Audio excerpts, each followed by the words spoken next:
All right. Good Alexa, turn evening. off. Good evening, y'all. All right. I'm going to mute everybody and then I'll have you unmute when it's time to talk. Okay.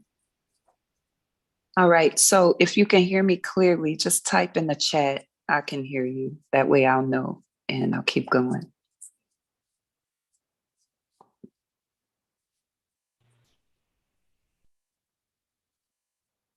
Okay, good. Very good.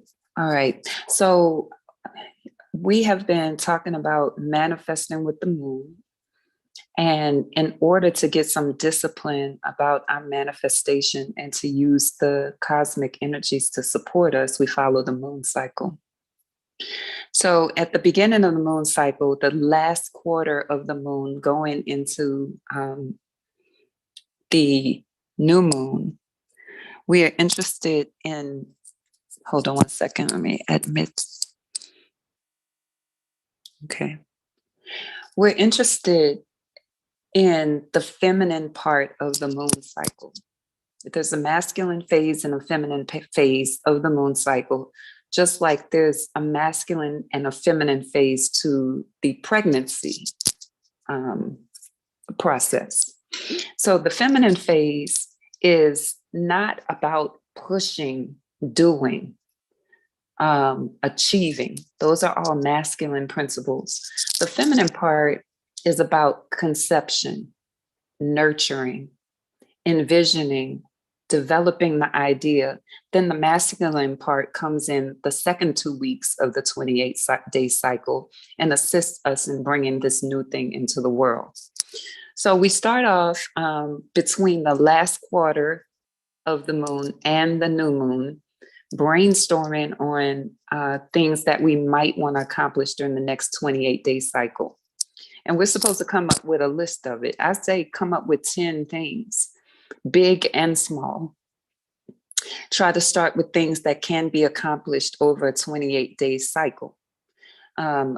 Ask your higher self, what are some things I want to accomplish, and write them down. The second part that we went through is choosing at least 2 of those things. We want to choose at least 2, no more than that, just to work our manifestation muscle. So we're going to choose 2 of those things that we brainstorm about to really focus on. This is synonymous to when the sperm meets the egg chooses the sperm, right? And based upon that interaction, life begins to grow. So we are choosing. This is a feminine principle. Whether we believe it or not, we've been told in the collective that men do the choosing because they're hunters. But we could see that it's really the female doing the choosing. Even when you look in the animal world, she's looking at the alpha male, the male who has the most resources, the most power, the most status in the group. And we're actually doing the same thing. We just don't realize it. So that's the topic for another day. But when we're talking about this 28-day cycle, we're choosing 2 things that we really want to accomplish and focus our intention on for the next 28 days. This is super important. So if you're here and you've been skating past these processes, I encourage you to go back and go ahead and catch up, because all of this is necessary. When you put your attention on something, it begins to give activation to the idea. Put your attention on, let's say you want to write a book over the next 28 days. When you put your attention on the fact that you actually want to do that, something happens inside of you, a process, which will bring you to your intention. It's what you intend to accomplish to get to that goal, right? And the intention is what begins to activate the universe on your behalf, because the universe is designed to support your intention based upon your desires, your attention, right? So now we're choosing 2 things to put into intention and place our attention upon. I ask you to write them down. Why is that? Because our thoughts are real, but they are on the imaginal realm. In the imaginal realm, there's no time and space. So in order to get something to manifest, we got to bring it from the imaginal realm into this time-space reality. Everything begins with a thought. All the ancient teachings teach us that all of this is mental. The idea begins in the imaginal realm, but it's not in this time-space reality. We have to bring it into the realm that we exist in as humans, where we see, feel, taste, touch, smell, right? We have to bring it into the sensual realm. We do that. One way we do that is we write it down. We take it from an idea and we bring it into the seen realm. Writing it down is super important.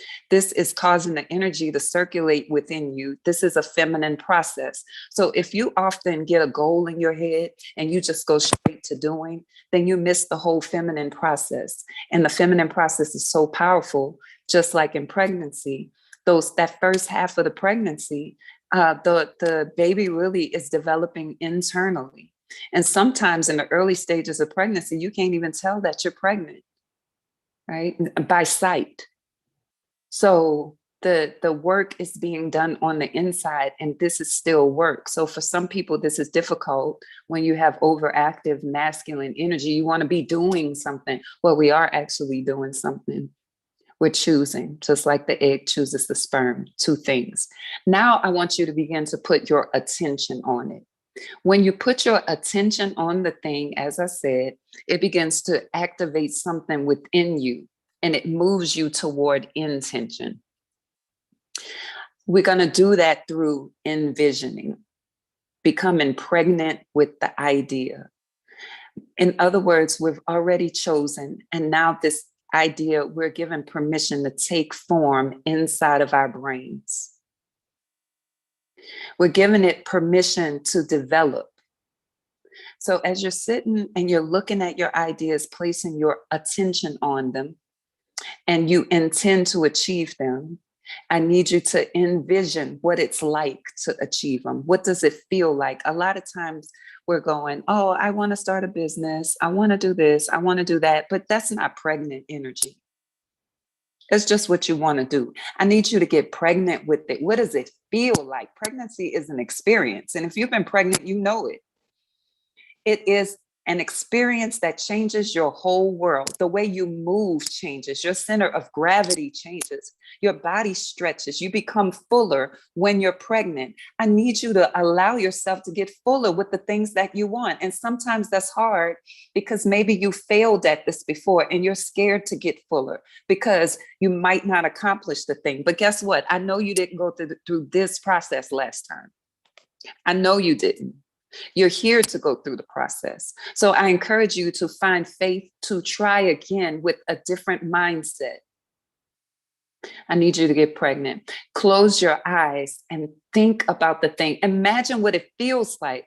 You know, if the thing is growing your social media account, imagine what it's like when you have like 100,000 followers. How are you feeling when you're driving them to your website and every day you're waking up and there's sales and clients and you're making your own money and you don't have to clock in on anybody's job and you can work from your phone on TikTok. Imagine what that feels like. That is a pregnant energy.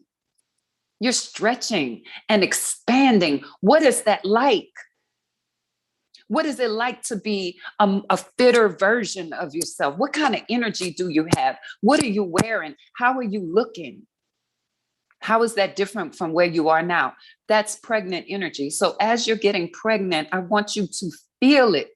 Not only did we bring the thing into the seen realm on paper, now we're bringing it into the felt realm, the sensual realm, by feeling it within our whole entire being. Let your skin goosebump over this idea. Get so excited about it. And that's when you're going to move into gratitude. A lot of times you try to move into gratitude before you get pregnant. And that's cool. But it's not until you become the fullness of your pregnancy that you get closer to meeting the goal. If you don't allow yourself to get full, the thing will grow to a certain extent and stop. Certain extent and stop. Somebody is here and tired of growing to a certain extent and stopping. It's time for you to get pregnant. All right. So you got the general idea. So what are some ways other than envisioning that we could get pregnant with this idea? You know, the thing I've been talking about for the last few months is the power of your orgasm. The goal of the orgasm is when you're experiencing these contractions, muscular contractions within the body. It's ushering the sperm to the egg so that the actual union can take place. So through your orgasm, we are ushering this thing from the imaginal realm, from the written realm into the actual felt realm. Like you can see it and it coexists with your body's experience. If you notice with your orgasms, it's like a bell curve. It starts off down here and it peaks, and then the bell curve is on the down slope. As you're becoming aroused, this is with a person or by yourself. You got to take your time with it, though. It's not like real fast rush to the orgasm so I can move on. As you're beginning to allow yourself to get aroused, you're also thinking about what it is you want to accomplish.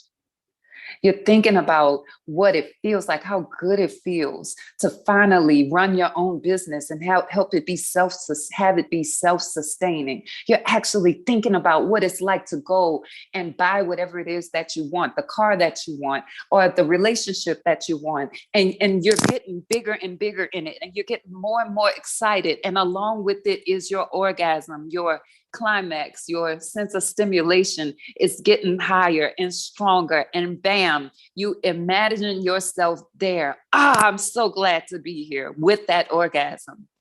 Release that into the atmosphere. That's powerful. What you're doing is charging up your intention. You're adding power to it. And then you allow yourself to relax, because after you've done the work, it's time to enjoy the fruit of your labor. Imagine yourself finally doing it. It's done, rather. And you feel so good. And you can relax into it and go to sleep. So these are the ways that we can get pregnant and move toward giving birth to the thing. We're not at the giving birth part right now. Right now, we're at the pregnancy. It's important for you to bring this from the imaginal realm into the seen and felt realm. Maybe you need to bring it into the realm of hearing also. Record whatever it is. Listen to, I wouldn't say listen to a meditation, because a lot of times we go looking for other people's meditation when we need to hear the frequency of our own voice. That's why on the last call, I had y'all speak your own intention. Because when you bring it from the imaginal realm into this time, space, reality, and you filter it through your ears, your cells grab it. Your cells respond to your truth. That's why I wanted you to speak it. So we're in the pregnancy phase, the envisioning. Y'all, this is manifestation power. This is work, but it's a beautiful work. And if you discipline yourself enough, you can begin to manifest whatever it is you want. It's like a muscle. And I'm wrapping up here. My fitness clients, they don't all start bench pressing 35, 40, 50 pounds. A lot of times they start with 8 pounds and they build the muscle endurance. So choose your 2 things, write it down if you haven't, and lay down and envision it. Now, some people feel a little creepy working with their orgasm. That's all right. There's no judgment. Don't do it. Don't do your orgasm. Just do the full envisioning. But you need to envision it and feel it and experience it. You need to do that. It's kind of like you're walking around your house and you're saging your house. You don't walk around your house saging going, oh, bad energy, go out of here. I hope it goes out of here because I just want to feel better. Oh, we're not saging our house like that. We're saging our house with authority. Right now, I command good energy to flow and old energy to dissipate. Right now, I command joy and peace and pleasure in my life. That's how you sage your house. You get pregnant with that thing. This is your power. So if you're used to not getting excited and not fully envisioning a thing, then I invite you to do that this cycle. Okay, so I am done. The next part of this cycle is going to be clearing. We're going to clear away any old programming that keeps us stuck, and we'll be doing that in about 4 more days. Okay, clearing. It's kind of like when you're pregnant, you start nesting, you start cleaning up your living space and preparing for the baby. Well, we're going to do some clearing and prep our minds to receive these things that are coming forward. And that's it. So I'll stop right here. I'm going to stop live streaming, which is recording because it's not live on YouTube. It's